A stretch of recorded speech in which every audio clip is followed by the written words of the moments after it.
व नुसल्ली अला रसूलिल करीम अम्मा बाद। नाज़रीन मोहतरम, अस्सलामु अलैकुम व रहमतुल्लाहि व बरकातुहू। पारा नंबर 26 का खुलासा आपकी खिदमत में पेश करने की सआदत हासिल कर रहा हूँ। इस सूरह मुबारक, इस पारे में पहली सूरत सूरतुल अहक़ाफ़ है और इस सूरह मुबारक में अल्लाह तबारक व तआला ने चंद बातें बतौर तालीम इरशाद फरमाई हैं। पहली बात ये बताया गया है कि मुशरिकीन के सामने जब कुरान मजीद को पढ़ा जाता था और कुरान पाक की बात की जाती थी तो वो मुख्तलिफ़ किस्म के शुकूक व शुबहात और एतराज़ात किया करते थे और ये कहा करते थे कि अगर कुरान मजीद फ़ुरक़ान हमीद पर ईमान लाना कोई अच्छी बात होती तो इस पर ईमान लाने वाले लोग गरीब और फ़कीर मोहताज लोग ना होते, बल्कि हम जैसे रुआसा, उमरा और जो सरदार हैं वो होते। दूसरी बात यहाँ पर इस सूरह मुबारक में जो समझाई गई है वो है दो किरदार, दो नमूने बताए गए हैं। एक किरदार, एक नमूना अच्छों का और एक किरदार, एक नमूना बुरों का। अच्छों में एक ऐसे फ़र्द के नमूने को या एक ऐसे फ़र्द का तज़किरा किया गया है, एक ऐसे बेटे का जिक्र किया गया है कि जो इंतहाई नेक, पाक दीनत, पाक फितरत है और वो अल्लाह रब्बुल इज़्ज़त का शुक्र भी अदा करता है, वालिदैन के एहसान को भी बजा लाता है और साथ ही वो ये 3 दुआएं करता है कि अल्लाह, जो नेमत तूने मुझे दी है इस नेमत पर मुझे शुक्र अदा करने वाला बना। दूसरा ये कि अल्लाह, मुझे ऐसा अमल करने वाला या ऐसे आमाल करने वाला बना जिससे तू राज़ी हो जाए। और तीसरा ये कि अल्लाह, मेरी औलाद को नेक और सालेह बना। ये 3 दुआएं वो करता है। और दूसरा नमूना जिसे अल्लाह तबारक व तआला ने बतौर मिसाल यहाँ पर पेश किया है वो बद फितरत नमूना है या बदफितरत इंसान है, बदफितरत बेटा है कि जो बड़े होकर के अपने वालिदैन से अजीब व गरीब किस्म के सवालात करता है। और उन्हीं सवालों में से एक सवाल ये भी है कि वो अपने वालिदैन से पूछता है कि क्या जब मुझे मार दिया जाएगा, मैं मर जाऊंगा, तो क्या ज़मीन से दोबारा जिंदा करके मुझे निकाला जाएगा? अल्लाह रब्बुल इज़्ज़त ने इस बुरे नमूने का भी जिक्र किया और अच्छे नमूने का भी जिक्र किया। इसके बाद इसी बात को मज़ीद समझाने के लिए अल्लाह ताला ने एक कौम का जिक्र किया है और उस कौम को कौम आद कहा जाता है। ये कौम अपनी ताकत और क़ुव्वत के एतबार से बहुत बड़ी ताकत और बहुत ऊंचे कद काट के मालिक थे, लेकिन अल्लाह रब्बुल इज़्ज़त के यहाँ से उनके लिए जब तंगी का फैसला आया तो उन पर क़हत साली का एक दौर चला। एक अरसे तक क़हत साली चली और अचानक फिर इन्हें क्या नज़र आया कि आसमान में स्याह, गहरे स्याह बादल इन्हें नज़र आए और यूं ये उम्मीद और तमा में अपनी बस्ती से निकलकर उस बादल की तरफ दौड़ते चले गए। फिर खालिक कायनात ने अपने कुदरत का इजहार फरमाया, फरिश्तों को भेजा और उन्हें ज़मीन से उठाया और उठा करके फ़ज़ा में मुअल्लक़ किया और फ़ज़ा में पहुंचा करके वापस ज़मीन पर पटक दिया। और यूं ये 7 दिनों के अंदर अंदर हवाओं के तूफ़ान और झक्कड़ ने और इनको इनके रब ने फरिश्तों के ज़रिए से फ़ज़ाओं में उठाया और दोबारा ज़मीन पे पटक दिया। इनका नामो निशान तक न रहा और इनकी हालत ये बन गई ज़मीन पर जैसा कि टूटे हुए, कटे हुए खजूर के तने हों।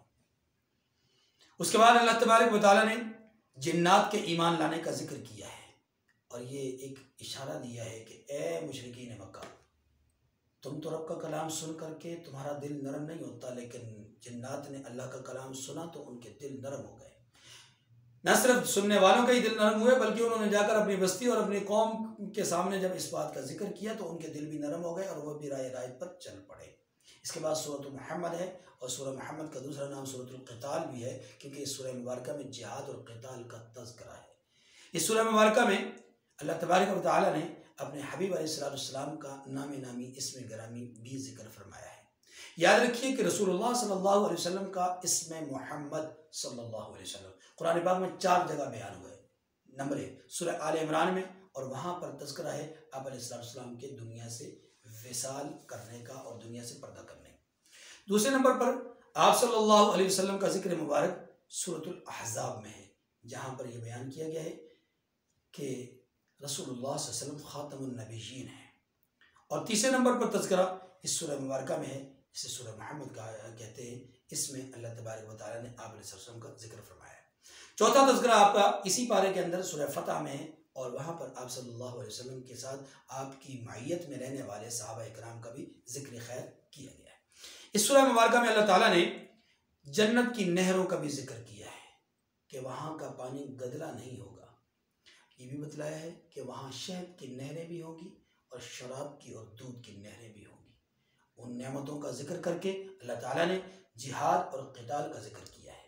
इस सूरह मुबारक में अल्लाह ताला ने कुफ़ार के साथ लड़ाई करने का, क़िताल करने का तरीक़ा भी बतलाया है। उनकी गर्दनें उड़ाने का हुक्म दिया गया है और फिर साथ ही भी बताया है कि अगर उनमें से कुछ लोग तुम्हारे हाथों से वासिले जहन्नम होने से बच जाए तो उन्हें कैदी भी बनाया जा सकता है। फिर उन कैदियों के अहकामात को भी बयान किया गया है कि अगर वो उन कैदी बन जाए तो उन कैदियों के साथ तुमने सलूक क्या करना है।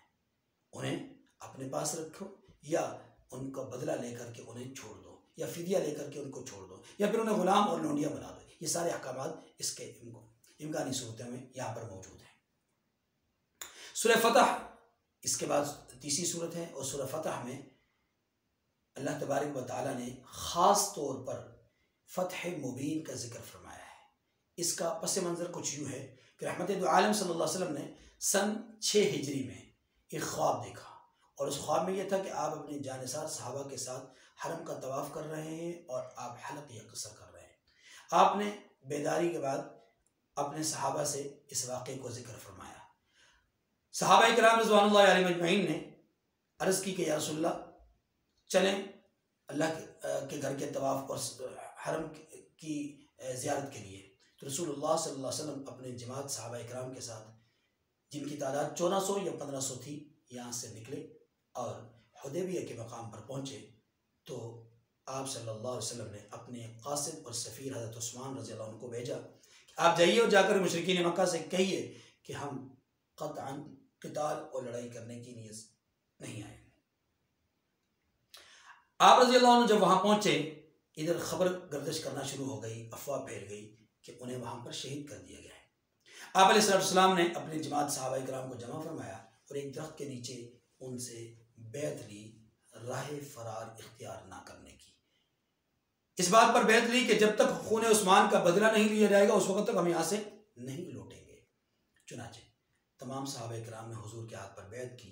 इसको बैअत रिज़वान कहा जाता है। बात को पता चला कि ये अफवाह झूठी थी और उधर से सुहैल इब्न अमर और उनके कुछ साथी मुशरिकीन की तरफ से आए और आप अलैहिस्सलाम के साथ आकर के मुआहिदा किया और इस मुआहिदे को सुलह हुदैबिया कहा जाता है। और इस सूरह मुबारक में अब ये दो वाक़यात हमारे सामने आ गए, एक सुलह हुदैबिया का वाक़या और दूसरा बैअत रिज़वान का वाक़या। इसी के तनाज़ुर में अल्लाह तबारक व तआला ने दो ग्रोहों का जिक्र किया है। एक ग्रोह वो है कि जो मुमिनीन मुखलिसीन का है, जिन्होंने मक्का मुकरमा से मदीना मुनव्वरा के लिए हिजरत भी की है, जिहाद भी किया है, अल्लाह की राह में खर्च भी कर रहे हैं और सब कुछ अल्लाह के लिए कुर्बान कर रहे हैं, रसूल खुदा की इताअत कर रहे हैं। ये मुखलिस और मोमिन लोग हैं। दूसरे वो लोग कि जो मुनाफिकीन हैं, जो इस उम्रा के लिए निकलने के उम्रा के सफ़र में निकलने के लिए ही तैयार न हुए। आखिर में अल्लाह ताला ने अपने हबीब अलैहिस्सलाम और उनकी जमात सहाबा इकराम की सिफ़ात को बयान किया है और बड़ी शानदार और बड़ी जानदार सिफ़ात है जो इस सूरह मुबारक की आखिरी आयत करीमा में अपने जमात यानी अपने नबी सल्लल्लाहु अलैहि वसल्लम की जमात सहाबा इकराम की बयान हुई। इसके बाद सूरतुल हुजुरात है और सूरतुल हुजुरात में चंद मज़ामीन है। नंबर 1 मज़मून नंबर 1 ये है कि रसूलुल्लाह सल्लल्लाहु अलैहि वसल्लम से पेशकदमी करने की कतई इजाज़त नहीं है। ये बेकरामी है, बेहतरामी है, बेतौक़ीरी है और एक उम्मती को अपने नबी से आगे चलने का हक़ नहीं है। इससे एक तरफ ये भी पैगाम दिया गया कि जैसे ज़ाहिरी और हिस्सी तौर पर आगे चलने का हक़ नहीं, ऐसे ही उसे नबी की दावत और नबी के पैगाम से आगे अपनी राय को पेश करने का भी हक़ नहीं है। नबी की राय पर अपनी राय को तरजीह देने का उसको हक़ नहीं। दूसरी बात यहाँ पर यह समझाया गया है कि जो आपके सामने ऐसी अफवाह उड़ाने वाले लोग हों कि जिनका हक़ाइक़ पर या सदाकत पर होना मोतबर न हो, यानी जो मुहकम लोग ना हो, मजबूत लोग ना हो, पक्के लोग ना हो, तो फिर ऐसी अफवाहों पर कान धरने के बजाय उन बातों की तहकीक कर लेना ज़्यादा बेहतर है। तीसरे नंबर पर यह समझाया गया है कि अगर मुसलमानों के दो ग्रोहों के दरमियान लड़ाई और झगड़ा हो जाए, इख्तिलाफ हो जाए, तो उनके दरमियान आपस में सुलह सफ़ाई का मामला करना चाहिए और इस सुलह सफ़ाई करने का जो हुक्म दिया गया है इसमें अल्लाह तबारक व तआला ने यह बतलाया है कि अगर सुलह सफाई करवाते हुए एक फरीक दूसरे फरीक के साथ जुल्म और ज़्यादती को न छोड़े तो जो फरीक जुल्म और ज़्यादती को नहीं छोड़ रहा उसके साथ फिर जिहाद, उसके साथ लड़ाई की जाए और उसके साथ जो है वो सख्ती का मामला किया जाए। उसके बाद इस्लामी आदाब और अखलाकियात को बयान किया गया। इस ज़मन में ख़ास तौर पर चंद बातें की गई हैं, फरमाई गई। नंबर एक दूसरे का तमस्खर मत उड़ाओ। दूसरी बात यह समझाई गई है कि एक दूसरे पर ऐब मत लगाओ और तान और तशनी मत करो। तीसरी बात यह समझाई गई है कि किसी को बुरे नाम और बुरे लक़ब से मत पुकारो। चौथे नंबर पर यह समझाया गया है कि बुराई और बेहयाई के हवाले से किसी के बुराई और बेहयाई के एतबार से किसी के लिए बदगुमानी ना करो, यानी किसी के लिए बदगुमान मत बनो कि ये बेहया आदमी है, बुरा आदमी है, गलत आदमी है, बल्कि बदगुमानी से बचो। और नंबर 5 पे जो बात समझाई गई है वो ये है कि मुसलमानों को एक दूसरे के अयूब और कमज़ोरियों को तलाश नहीं करना चाहिए। और नंबर 6 पे जो बात समझाई गई है कि गीबत के जुर्म से इज्तनाब करना चाहिए। क्यों? इसलिए कि गीबत अल्लाह के यहाँ बहुत सख्त गुनाह है, बहुत बड़ा जुर्म है। इसके लिए ये समझाया गया, मिसाल दी गई कि गीबत करने वाला किसी हलाल का नहीं बल्कि हराम जानवर, और हराम भी वो कि जो कि मुर्दा जानवर है उसका गोश्त खाने वाले की तरह होता है। गीबत करने वाला जिसका गोश्त खा रहा है वो कोई और नहीं, यानी गीबत कर पहली ये सिफत कि गीबत करने वाला किसी जानवर का नहीं बल्कि इंसान का गोश्त खा रहा है। नंबर 2 ये बात है कि वो इंसान कोई और नहीं, गैर नहीं, बल्कि उसका अपना सगा भाई है। और तीसरी बात ये है कि वो भाई जिंदा नहीं बल्कि मुर्दा है। तो गोया कि गीबत करने वाला इन जराइम का इर्तिकाब कर रहा होता है, इतने गलत और कबीह हरकत कर रहा होता है। इसलिए फरमाया गया कि गीबत से बचो। इसके बाद ये बताया गया कि इंसान जो एक दूसरे के साथ नस्ली और नसबी तफाखर का मुजाहरा करते हैं ये दुरुस्त बात नहीं है, ये तो सिर्फ पहचान और तारफ़ के लिए है। उसके बाद अल्लाह ताला ने अहले ईमान के और अहले निफाक के दरमियान फ़र्क बयान किया गया है कि कुछ लोग वो हैं, फ़र्क ये है कि कुछ लोग तो वो हैं कि जो सिर्फ सतही तौर पर ईमान और इस्लाम का इज़हार करते हैं, और कुछ वो लोग हैं कि जो ईमान लाते हैं, फिर जिहाद करते हैं, हिजरत करते हैं, राह खुदा में जो है वो खर्च करते हैं और अल्लाह पर मजबूत यकीन रखते हैं। इसके बाद सूरह क़ाफ़ है, और सूरह क़ाफ़ में कुछ क़यामत की मंजरकशी की गई है, कुछ कुरान पाक की हक़ानियत को बयान किया गया है, और साथ ही ये एक ज़िम्मेदारी सौंपी गई है। और वो क्या कि इंसान के अंदर अपने मुहासबे का जज्बा इंसान के अंदर बेदार रहना चाहिए। और उसके बाद सूरत ज़ारियात है, उस सूरत ज़ारियात में अल्लाह ताला ने मोमिनीन की चंद सिफ़ात को बयान किया है। उसमें से ये भी है कि वो सहरी के वक्त जागते हैं, उसमें से ये भी है कि वो राह खुदा में माल खर्च करते हैं, यतीमों का जो है वो ख्याल रखते हैं, और उसमें से ये भी है कि वो अल्लाह के सामने आजिज़ और इंकिसारी का पैकर बनते हैं। उसके बाद आखिर में इस पारे के हज़रत इब्राहीम अलैहिस्सलाम के पास आने वाले फ़रिश्तों का जिक्र किया गया, जिसका कुछ तज़किरा इंशाअल्लाह अगले बारे में होगा। व आखिर दावाना अनिल हम्दुलिल्लाहि रब्बिल आलमीन।